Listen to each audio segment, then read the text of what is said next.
우리 다 함께 사도신경으로 우리의 신앙을 고백드리시면서 9월 6일 화요일 아침 예배를 우리 하나님 앞에 올려드립니다. 나는 전능하신 아버지 하나님, 천지의 창조주를 믿습니다. 나는 그의 유일하신 아들, 우리 주 예수 그리스도를 믿습니다.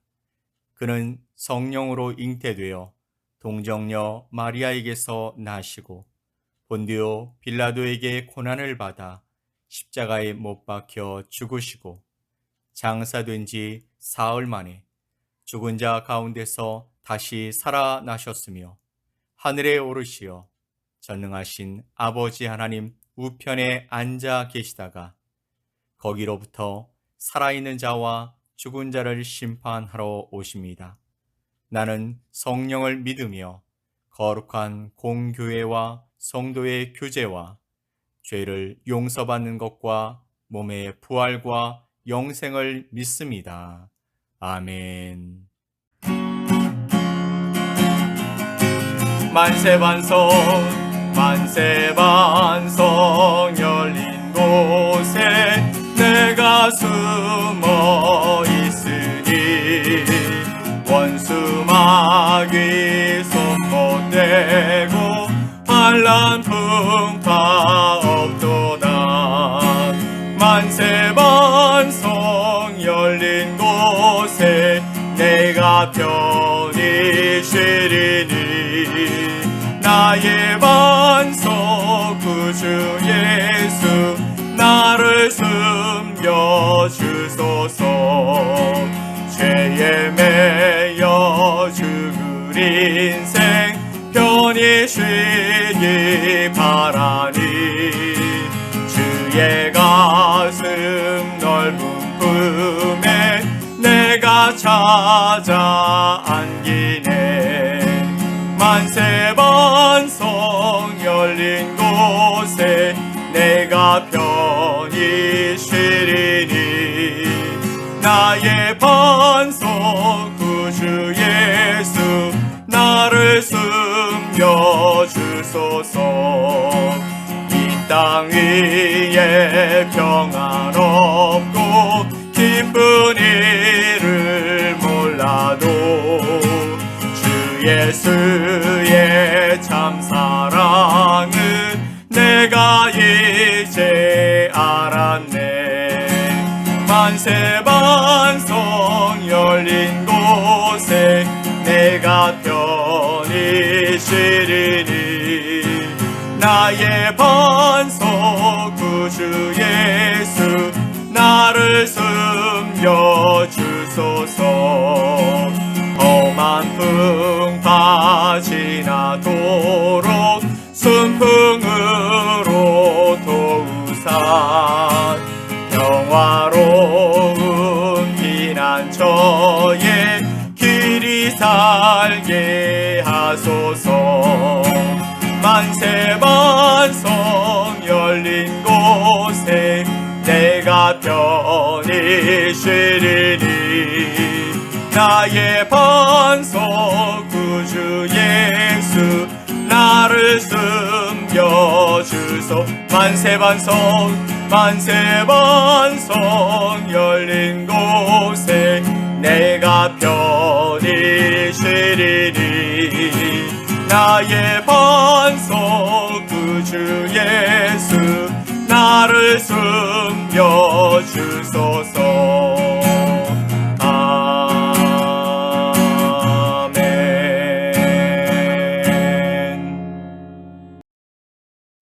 오늘 함께 보실 하나님의 말씀은 사무엘하 3장 17절로 21절 말씀입니다. 사무엘하 3장 17절로 21절 말씀을 우리 함께 보겠습니다.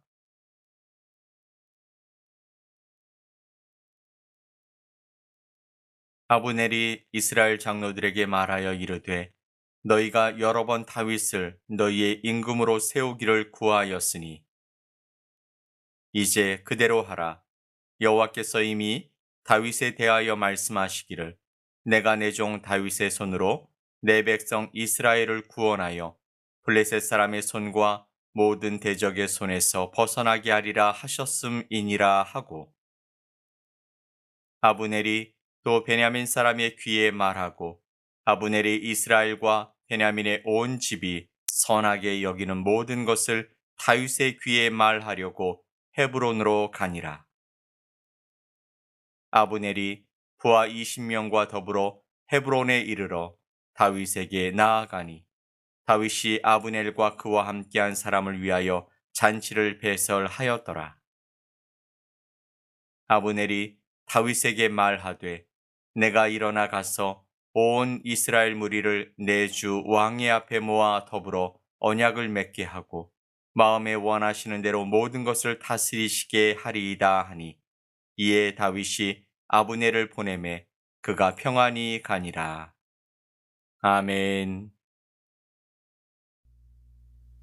사무엘하 3장은 다윗의 집과 사울의 집을 비교하면서 시작됩니다. 다윗의 집과 사울의 집안의 전쟁이 계속 진행되었는데, 그 결과 다윗의 집은 점점 더 강해지고 사울의 집은 점점 더 약해져 가고 있다라는 것입니다. 둘 사이의 전쟁을 벌이고 있는데 한쪽은 강해지고 한쪽은 약해진다라는 말은 곧 다윗의 집이 전쟁에서 이기고 있다라는 뜻이기도 합니다.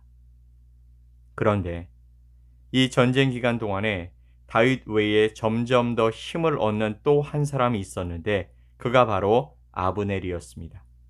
그는 사울 왕의 아들인 이스보셋을 왕으로 세우면서 명실상부하게 이스라엘의 실력자여 실권을 가진 실세였습니다. 이스보셋은 단지 아브넬이 세운 명목상의 왕에 불과했던 것입니다. 그런데 시간이 지나면 지날수록 아브넬은 그동안 숨겨왔던 검은 속내를 점점 더 노골적으로 드러내기 시작했습니다. 그렇게 더 강한 누군가에 의해서 명목상 왕으로 세워진 사람은 왕의 자리에 앉아는 있지만 실제로는 왕이 아닌 것입니다.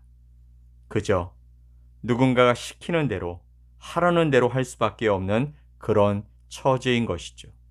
사무엘하 3장 11절 말씀을 보면, 이스보셋이 아브넬을 두려워하여 감히 한마디도 대답하지 못하니라 라고 말씀하고 있습니다. 어쨌거나 아브넬은 얼마 지나지 않아서 다윗에게 사람을 보내 자신이 어떤 생각을 가지고 있는지, 다윗을 어떻게 생각하고 있는지 전달합니다. 사무엘하 3장 12절 말씀을 보면, 아브넬이 자기를 대신하여 전령들을 다윗에게 보내어 이르되, 이 땅이 누구의 것이니이까? 또 이르되, 당신은 나와 더불어 언약을 맺사이다. 내 손이 당신을 도와 온 이스라엘이 당신에게 돌아가게 하리이다 하니. 아멘. 그런데 다윗 역시 아브넬의 제안을 거절하지 않았습니다. 다윗은 사울의 집안과 오랜 시간 동안 전쟁을 하고 있었습니다. 그런데 적장이 와서 항복 의사를 표명한 것입니다. 앞으로 자신을 돕겠다고 팔을 걷어붙이고 나서니 여기다 대고 굳이 전쟁을 표명할 이유가 없었던 것입니다. 그래서 다윗은 아브넬의 제안을 기꺼이 받아들였고, 이렇게 해서 아브넬과 다윗은 이스라엘의 왕권을 두고 일종의 계약을 맺은 것입니다. 사실 말이 계약이지 다윗의 입장에서 보면 반역자와 손을 잡는 꼴이 된 것이죠. 그리고 아브넬은 이 언약을 이행하기 위해서 이스라엘의 장로들 또한 지도자들을 찾아 나섰습니다. 왜냐하면 아무리 아브넬이 이스라엘의 실세라고 할지라도 혼자만의 힘으로는 주권을 넘길 수가 없기 때문입니다. 그런데 장로들을 설득하는 과정 속에서 아브넬이 하는 말을 들어보면 이스라엘의 왕권을 다윗에게 넘기는 것이 단순히 아브넬 한 사람만의 의견이 아니라 당시 온 이스라엘의 장로들과 백성들 사이에서 흐르던 전반적인 여론이었다라는 것을 알 수가 있습니다. 어쩌면 너무나 당연한 일이겠죠. 다윗은 이기고 이스보셋은 계속해서 지고 있는데 어떻게 이스보셋을 왕으로 모시고 싶겠습니까? 사무엘하 3장 17절 18절 말씀을 보면 아브넬이 이스라엘 장로들에게 말하여 이르되 너희가 여러 번 다윗을 너희의 임금으로 세우기를 구하였으니 이제 그대로 하라. 그렇습니다. 아브넬이 이를 꾸미기 전에 이미 이스라엘 백성들 사이에서는 다윗을 왕으로 삼고 싶어하는 여론이 형성되고 있었습니다. 그러니까 아브넬이 이스보셋을 협박할 수 있었던 것입니다. 생각해보면 아브넬 같은 기회주의자가 순간적으로 치밀어 오르는 감정을 못 이겨서 밑도 끝도 없이 이스보셋을 쏘아 붙였을 리가 없는 것이죠. 다 어느 정도 사전 조사가 진행되었고 여론이 어떤지 알기 때문에 왕권이 이미 넘어갔으니까 내가 다윗에게 이스라엘을 넘겨줄 것이다 라는 그런 말을 할 수 있었던 것입니다. 주변에서 보면 말도 안 되는 일이기도 하고 나라를 팔아먹는 반역과 매국노 짓으로 보이기도 하지만 이것은 결코 배신이나 반역, 매국노 짓이 아니라 하나님의 뜻에 순종하는 일, 철저하게 하나님의 뜻과 계획을 따르는 일이 되더라는 것입니다. 사무엘하 3장 18절 말씀을 보면 여호와께서 이미 다윗에 대하여 말씀하시기를 내가 내 종 다윗의 손으로 내 백성 이스라엘을 구원하여 블레셋 사람의 손과 모든 대적의 손에서 벗어나게 하리라 하셨음이니라 하고, 이렇게 아브넬은 다윗을 만나러 갔습니다. 앞에서 말했다시피 그 전에 다윗에게 사람을 보내서 얘기가 어느 정도 진행되었기 때문에 다윗은 흔쾌히 아브넬을 맞이하면서 잔치를 베풀었습니다. 잔치 자리에서 아브넬은 확인차 다시 한번 다윗에게 자신의 의사를 전달합니다.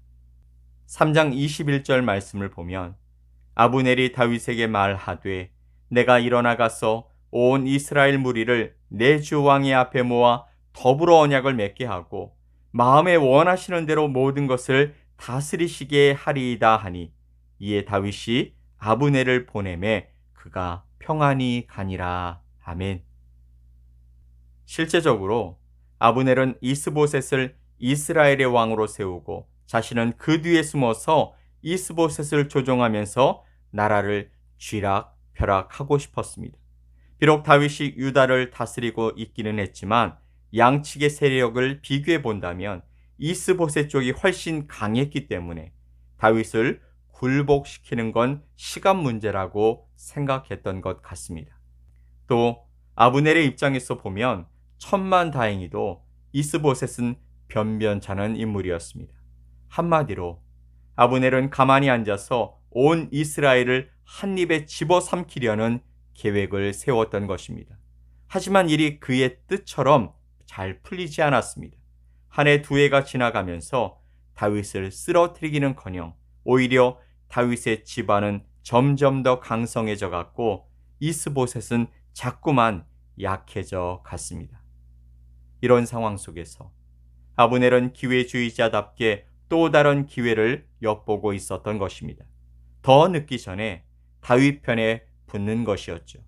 그래서 아브넬은 자기 손으로 직접 이스보셋을 이스라엘의 왕으로 세울 때처럼 적극적으로 나서서 다윗을 온 이스라엘의 왕으로 세우려고 했던 것입니다. 그런데 놀랍게도 하나님께서는 그런 아브넬을 통해서도 당신의 뜻을 이루어 가십니다. 아브넬이 자기 입으로 말한 것처럼 여호와 하나님께서 다윗에게 맹세하신 대로 다윗을 이스라엘의 왕으로 세워 가시더라는 것이죠. 단순히 우연일까요? 사실 이 모든 일이 가능한 이유는 하나님이 역사의 주관자이시며 주인이시기 때문입니다. 하나님께서 친히 역사를 다스리시고 이끌어 가시기 때문이라는 것이죠. 그래서 기회주의자이자 교활한 아브넬의 말과 행동마저도 하나님의 크신 역사의 한 부분으로 사용하시더라는 것입니다. 사랑하는 성도 여러분, 하나님께서는 반드시 당신의 뜻을 이루십니다. 하나님께서 약속하신 대로 이루어 가시는 것이죠. 하나님께서는 악한 자는 악한 자대로, 또 선한 자는 선한 자대로, 또 좋은 일은 좋은 일대로, 나쁜 일은 나쁜 일대로 다스리시고 주관하셔서 모든 일을 당신의 뜻을 완성해 가시는 데 사용하시는 것입니다. 이것을 우리는 하나님의 주권이라고 말합니다. 그렇다면 우리는 어떻게 쓰임 받아야 할까요? 여러분 잊지 맙시다. 하나님은 반드시 당신의 뜻을 이루어 가시는 분이십니다. 문제는 우리가 그 뜻에 순행하느냐 아니면 역행하느냐라는 것입니다. 여러분은 지금 어느 편에 서 계십니까? 또 어느 쪽으로 쓰임 받고 계십니까? 바라기는 하나님의 편에 서서 기꺼이 자발적으로 하나님의 뜻에 순종하는 사람이 되시길 간절히 소망합니다. 그래서 하나님의 원대한 계획과 그림에 선한 쪽으로 쓰임 받게 되길 간절히 축복합니다. 그러면 하나님께서 약속하신 대로 선한 길로 여러분을 인도해 주실 것입니다. 이 사실을 믿고 오직 하나님께만 순종하며 나아가는 주님의 귀한 자녀들이 되시길 예수 그리스도의 이름으로 간절히 축원드립니다. 아멘. 우리 함께 기도합시다. 사랑과 은혜가 충만하신 하나님 아버지 감사합니다. 오늘 복된 하루를 시작하면서 고백하는 것은 모든 것이 하나님의 손에 있음을 믿습니다라는 것입니다. 그렇습니다. 오늘 하루 모든 일이 합력하여 선을 이루어가게 하실 일은 오직 하나님 한 분밖에 없음을 믿습니다. 내 삶의 역사에 주셔서 나로 인해 하나님의 뜻이 바르게 이루어지는 하루가 되게 하여 주옵소서. 감사드리며 예수 그리스도의 이름으로 기도 올리옵나이다. 아멘. 하늘에 계신 우리 아버지여, 이름이 거룩히 여김을 받으시오며 나라가 임하시오며 뜻이 하늘에서 이루어진 것 같이 땅에서도 이루어지이다. 오늘 우리에게 일용할 양식을 주시옵고 우리가 우리에게 죄 지은 데를 사하여 준 것 같이 우리 죄를 사하여 주시옵고 우리를 시험에 들게 하지 마시옵고 다만 악에서 구하시옵소서. 나라와 권세와 영광이 아버지께 영원히 싸움나이다. 아멘.